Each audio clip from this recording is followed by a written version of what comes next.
Madam Speaker, the way the Western Alliance left Afghanistan this past summer is a betrayal of the legacy of the hundreds of thousands of soldiers of the NATO alliance who fought in the war in Afghanistan for freedom, democracy, and the rule of law.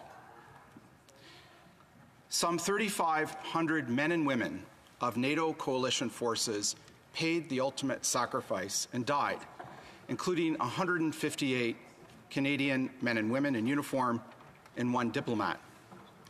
They died in the cause to liberate Afghans from the clutches of the Taliban and to secure our own countries from terrorist attacks. 40,000 Canadians served in Afghanistan over 13 years.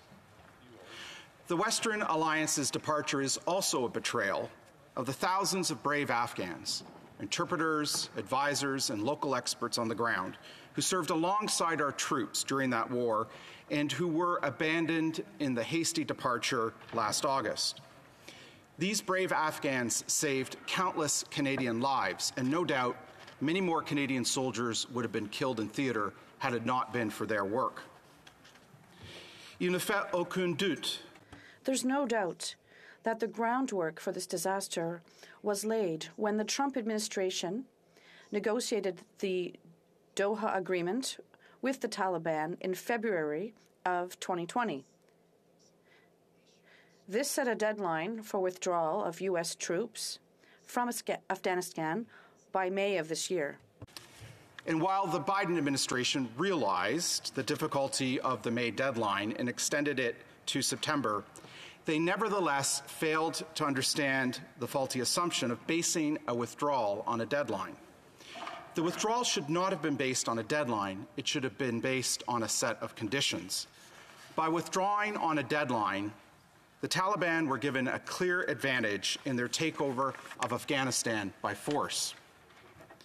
Madam Speaker, it's easy in hindsight to question the decisions made by the United States, which has the burden of leading the free world. But what is not in question is the fact that as the events unfolded in the first 8 months of this year, it was clear at the time that the Taliban were making ever-increasing advances for the forceful takeover of the country and that the government of Afghanistan was going to collapse. It was clear in the months before the fall of Kabul on August 15th that Afghanistan was going to fall to the Taliban. It was clear to non-governmental organizations on the ground in Afghanistan, organizations like Canadian Women for Women in Afghanistan, who met with me in April of this year to ring the alarm bells about the threats to women and girls from the Taliban, and who pleaded with Western governments to slow down the withdrawal from Afghanistan to prevent a catastrophe.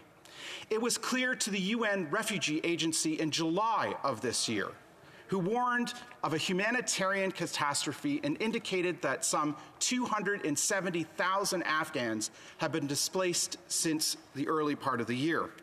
It was clear from the constant stream of media reports, and it was clear from Canadian veterans who had served in the war in Afghanistan, who were hearing directly from their Afghan brothers in arms. Veterans like Dave Morrow, an Army lieutenant who served in Afghanistan, he raised the alarm bells in interviews he did with the CBC and the New York Times. In June of this year, before the fall of Kabul, veterans like Corey Shelson, another soldier who served in Afghanistan, he pleaded with Ottawa in July to send in Canadian Forces military aircraft into Afghanistan to evacuate our Afghan allies. In fact, some Canadian veterans were so frustrated by the lack of action from this government to evacuate our allies that some of them used their own money, their own time, and their own resources to evacuate these Afghans. They organized Facebook groups and worked with members of Parliament, including the Member of Parliament for Thunder Bay, Rainy River. And Madam Speaker, it was clear to us as the official opposition that Afghanistan was collapsing and that Canada needed to urgently evacuate these Afghans. More than a month before the fall of Kabul, on July 6th of this year, we issued a statement calling on the government to take immediate action The statement said, and I quote, "Conservatives are calling on the Liberal government to take immediate action. Members of the Canadian Armed Forces who served alongside these Afghan interpreters are pleading for the government to listen to their calls, that we must do the right thing and support them at a time when they need us most," end quote. Again, on July 22nd, the Conservative leader wrote to the Prime Minister directly, pleading with him to use the immense powers of his high office to uphold Canada's honour and to evacuate these Afghan allies. In that letter, the Conservative leader wrote plainly and directly about the need for the Prime Minister to take action. He wrote, and I quote, "Not-for-profit organizations are doing more for these interpreters than your government. This is unacceptable. I am calling on you and the Liberal government to take immediate action," end quote. En d'autres termes, il était... In other words, it was clear to many, many people and organizations that Afghanistan was going to collapse months before it did on August 15th. These people and organizations did not hide their views. They made their views known, and they issued statements, conducted interviews, formed Facebook groups, and organized missions to evacuate these Afghans using their own time and money. Madam Speaker, the Afghan interpreters, advisors, and local experts who assisted Canada and their families numbered in the several thousand, I have been told. Canada could have accomplished an orderly evacuation in the weeks ahead of the fall of Kabul on August 15th of this year.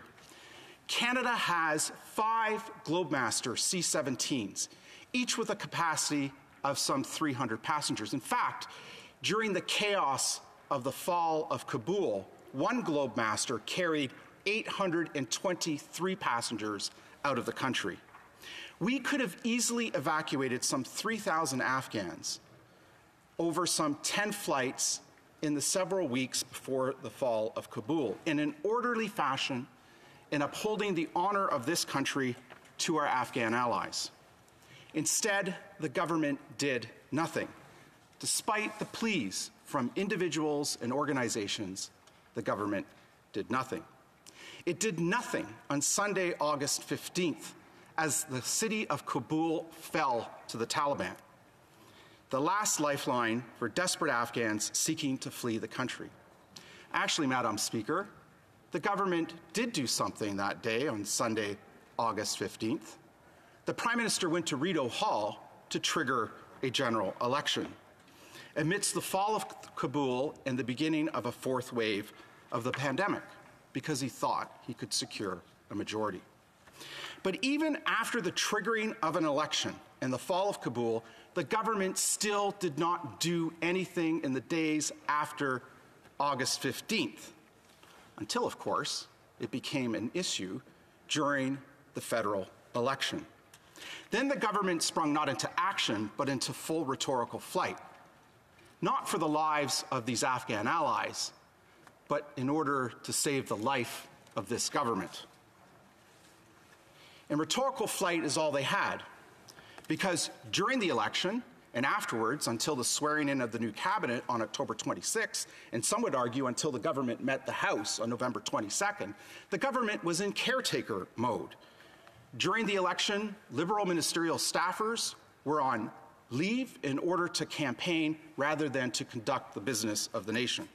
And that is why, Madam Speaker, I support the motion in front of us today. We need to understand how numerous warnings that came from individuals and organizations that Kabul was going to fall and that the lives of our Afghan allies were at risk when unheeded by the government. We need to understand that in order to restore the honor of this country and to ensure in the future that Canada's word is its bond.